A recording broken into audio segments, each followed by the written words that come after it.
Welcome to Tenant Preparation, Finding a Place to Live. Looking for a place to live is a fact of life for all of us. Today in this video, we will discuss the preparation that goes into finding a house. There is so much to know before we are ready to rent that we have broken up tenant preparation into two distinct classes. This class, Tenant Preparation 101, is designed to give you the tools to identify your housing needs, then to use that information when searching for a home. You'll also learn what's involved in moving so that you don't jump in before you're ready. And then finally, we'll walk you through the application process. So why are we, Hope University, offering this class?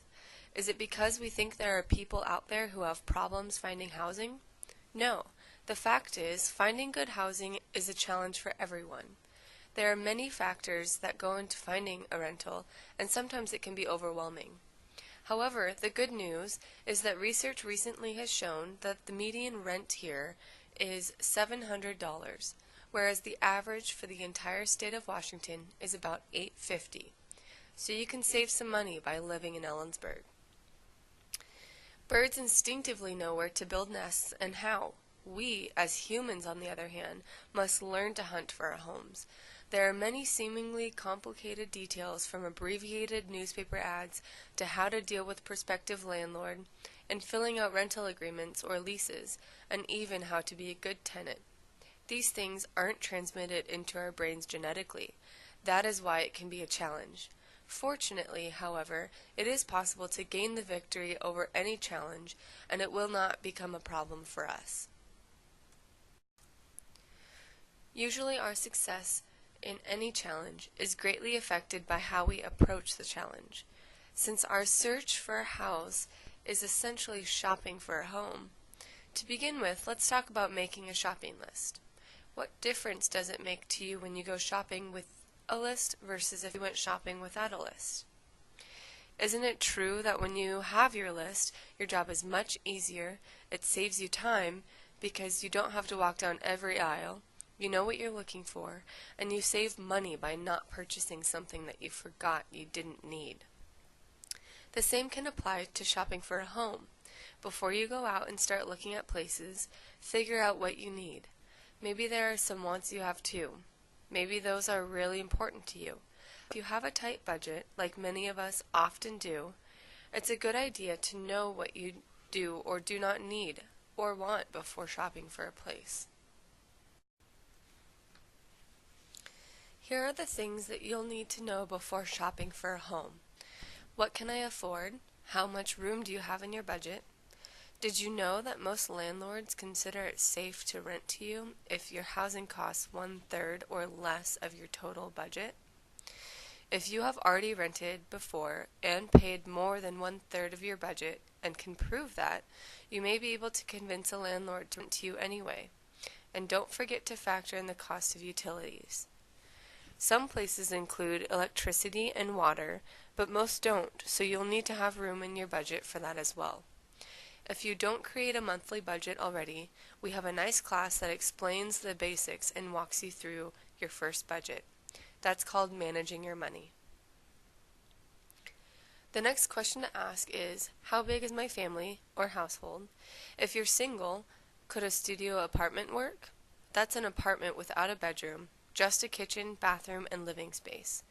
A married couple might be able to live in a one-bedroom place, a small family in 2 bedrooms, etc. Does everyone in your family need their own bedroom? The answer to that definitely requires careful consideration as a family.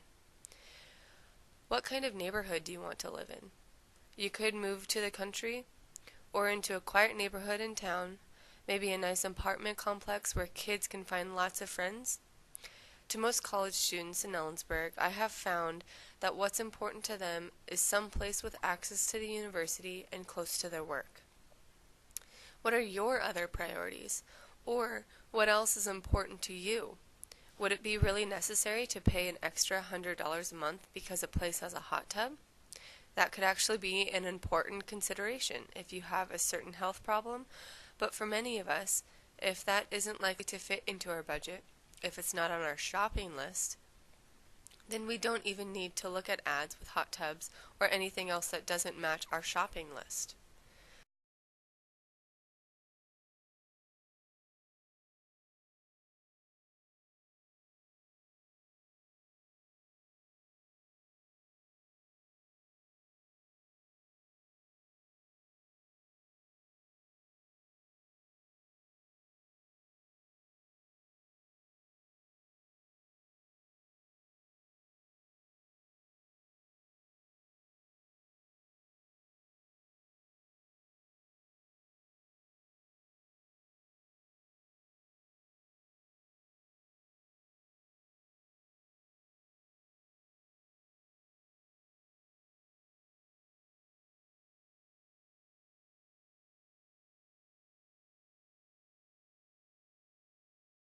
Alright, so now to the fun part. Underneath the link to this video, you'll find another link to a housing needs worksheet. Go ahead and print that off and return back here and we'll go through it together. The first thing we have on the sheet is the budget section. If you have a roommate or plan on finding one, then you can double how much you can afford. Remember, this should be 1/3 of your income or less. Next is the deposit section. This means the damage deposit. When you rent a home from someone else, they require that you give them a certain amount of money in order to protect them from damages you may incur at their property. When you leave, you have not damaged a property, they will most likely refund this deposit to you. In Tenant Preparation 102, we will explain more about what you can do to get the deposit refunded. But in any case, this is an expense that must be covered when moving into a new place and is typically equal to the first month's rent. Some places have a smaller deposit, but usually that's when you're paying a higher rent, so mark what you can afford. The next section we have is the bedroom section. Remember that this is a housing needs checklist. So if you are a single person who will be living alone, do you need a 5-bedroom apartment? Maybe not, so just indicate your needs. But if you would take a 1-bedroom or a studio apartment, for example, then mark down both. The next section is bathrooms. A half bath is a bathroom with no shower or tub, just a toilet and a sink. And the next 4 sections are closely linked, so consider these together. Depending on the location you choose, some types of homes may be excluded, and location and city will both definitely affect distance from work. Now we have extras. What else is important to you in looking for a house? If it's not in the extras section, then write your own selection down in other.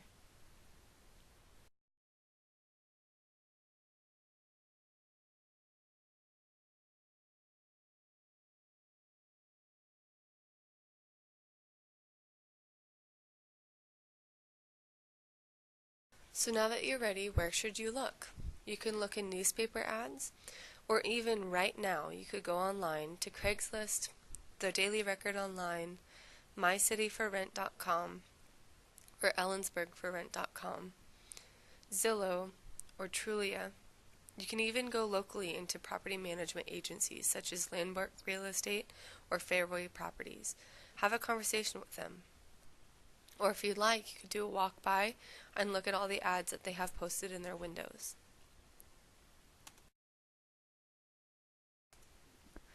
So now you've found a place to live and you know how to shop for a home. You've even found a place that fits your budget and you're certain that you can afford the rent.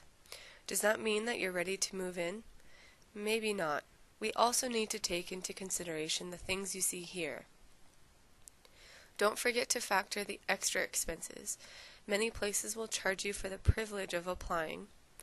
We also mustn't forget that virtually every available rental is going to ask for a damage deposit. If this is not your first time moving out, this cost can be deferred by getting your previous damage deposit refunded. But if it is your first time moving out, this will be a significant expense as well. You may have to purchase packing supplies. It is also likely that you'll need to take multiple trips in your car or truck in order to move your belongings. Either that or you'll have to pay for help moving your things. Each comes with its own expenses. Many places you may be moving into will already have been cleaned for you. This is most often true of apartments and apartment complexes, but other places do this as well. You may find, however, that your home has not been cleaned to your standards. Personally, when I moved into a new home, whether it has been clean or not, I like to deep clean everything. Just because you never know who lived there before, or how thoroughly they actually cleaned it before moving out. This will no doubt require an extra expense in cleaning supplies, especially if you haven't already accumulated a large supply. Yes, really, there is much more expense involved in moving than just paying rent. This is especially true for those who will be moving out into their own place for the very first time. When you're moving into your own place for the first time, there are no doubt a lot of things that you won't expect you'll need. These things always come at a price, too. So when we are looking for places to move out into, these are the expenses beyond rent that we will definitely need to consider. We will always have to begin by paying for the first month's rent. Some places will also require you to pay the last month's rent when you move in, but we have not included it in these numbers because not all places require that. You'll need to have money on hand for the damage deposit, which, unless your rent is unusually low, it's typically equal to 1 month's rent. Some places will allow you to make payments against your damage deposit, but don't count on that. It's the exception, not the rule. While this is a big expense, don't forget that if you treat your new home right, you will be getting this money back. We will consider what is necessary to get your deposit returned later in this class. You will likely also need to purchase some furniture. This is where the dollar range can get pretty big. In all my numbers, I've tried to account for the most inexpensive options possible, but with a little bit of hard work, you could probably beat them by just a little bit. We could get really crazy when it comes to furniture. You could easily pay thousands of dollars to furnish and decorate your new apartment, but by keeping these things simple, you can cut costs. This price includes purchasing an inexpensive mattress, for instance, but not a bed frame. It includes buying a table and 2 chairs and a small couch. After this, you'll need to get starter equipment like bathroom supplies, cooking utensils. Next, you'll need food staples. Now, even though you would normally pay attention to the unit price to make sure you're getting the best deal, you can lower your initial cost by purchasing small packages of food. Later on, you could buy bigger if the unit cost warrants it, when you have room for it in your budget and the smaller packages run out.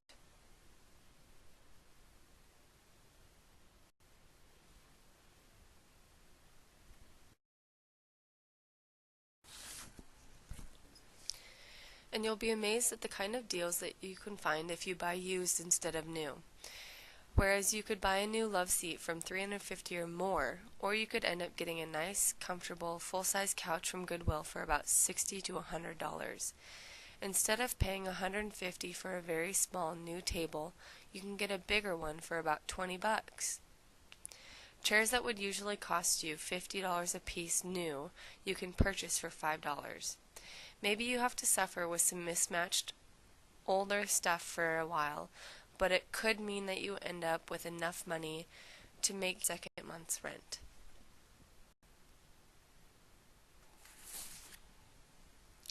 Once you're ready to move, something you will undoubtedly need to do when searching for your home is fill out a rental application.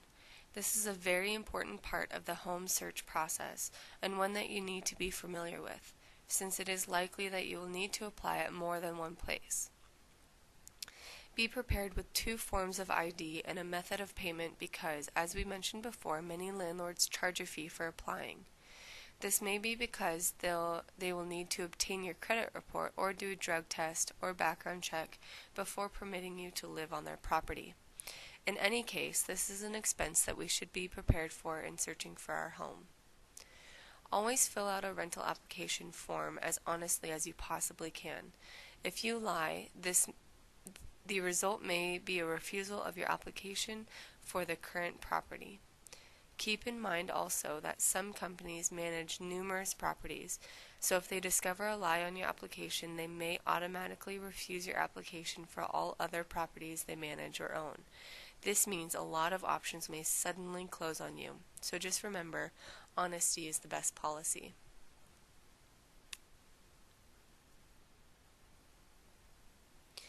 Be careful when filling out rental applications online or with individuals. First, make sure that the property you're applying for is real and the person whom you are submitting your application actually owns or manages the property. Do this the best of your ability before entrusting someone with all your personal information that a rental application will ask for. Be certain that anyone you put down as a reference knows beforehand that you would like to use them in this way. Someone who receives a call about you that they're expecting is much more likely to give a good referral than someone that has no idea you used their name on your rental application. So be sure you ask your references before writing them into the application, and then let them know about each application you submit so they can be prepared to give you a good referral. The same goes for emergency contacts. It may also be a good idea to give your employer a heads up too, since they are likely to receive a call verifying your employment.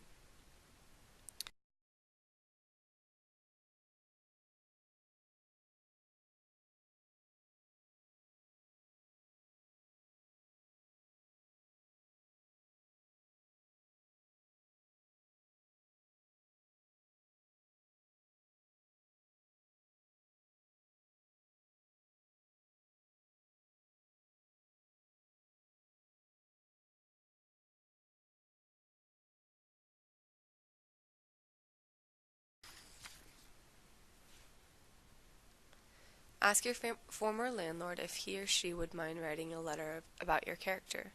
The difference between a personal reference and a rental reference is that a rental reference will specifically focus on your rental behavior. Ideally, you should have at least 3 references prepared. In a perfect world, all 3 of these references would be former landlords. Obviously, this may not be true for all of us, so this means you'll need to get some personal references as well. Some places you apply for may both require rental references and personal references. If you don't have any rental ones, be upfront about it and explain that when you submit your application. Don't just leave it blank and hope for the best. Try to insert extra personal references in lieu of rental references, if possible, in addition to explaining your situation.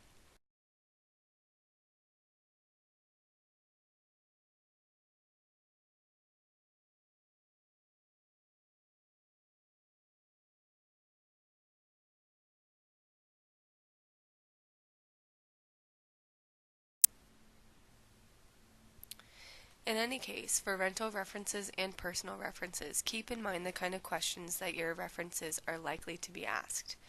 Here is what a potential landlord is going to want to know from your references. How does the person know you? How long have they known you? Do they pay rent on time? Do you keep the place clean? Do you keep quiet and avoid disrupting neighbors? Do you get along well with others? It might not be a bad idea to ask them if they've been references before and mention some of the questions they might get asked. You may want to be able to ensure that your references will be able to answer honestly and positively regarding the questions above. Another option may be to get a letter of reference that answers all of these questions. You will still need to list the author of the letter among your references so that the person doing reference checks can confirm authenticity of the letter. But this one-time letter could be used for a long time and make applying for homes easier for you and for your references, especially if they are busy people. The sheer volume of things to consider when you are taking a step as big as moving into your first place or even just into a new place, especially if we're doing this on our own, is just staggering. But don't get discouraged. This is just one more challenge we can learn to conquer. So just to quickly review what we have learned today, be sure you know what your housing needs are before you go house shopping, just like a shopping list at the store. This will save you time and money, so make your shopping list. Also, don't forget to count the cost. There are many expenses involved in moving into a new place, from moving costs to cleaning supplies, paying for electricity, and putting down a damage deposit. Yes, there is much more involved here than paying rent. When you are gathering the information to fill out an application, be sure to be accurate, checking your sources before submitting it. Also, we want to be thorough, not skipping sections. Once we have chosen our references, we want to make sure that they are prepared. They know what to say when a landlord calls them, and we will also be sure to notify them anytime we submit a new application with their name so they aren't surprised. Finally, when you have chosen a place and are ready to meet your landlord-to-be, remember to apply the things we discussed. As I mentioned earlier, there's a lot to learn about the search for housing. So this class, Tenant Prep 101, has gotten you off to a good start. But there's still so much more to learn. We encourage you to keep learning by whatever means you can, but to that end, we have provided a Tenant Prep Class 102. To excite you and prepare you, I've created this preview for you about Tenant Prep 102. In that class, you will learn about reading and signing leases. We will talk about doing an apartment walkthrough, why it's important, and what you can gain by doing it right. Next, we will give you the tools necessary to get a full refund on your damage deposit. And finally, we will discuss the attitude and behavior that turns good tenants into what we call the ideal tenant. Thank you so much for your time in watching Tenant Preparation 101. We hope to see you next time for Tenant Prep 102.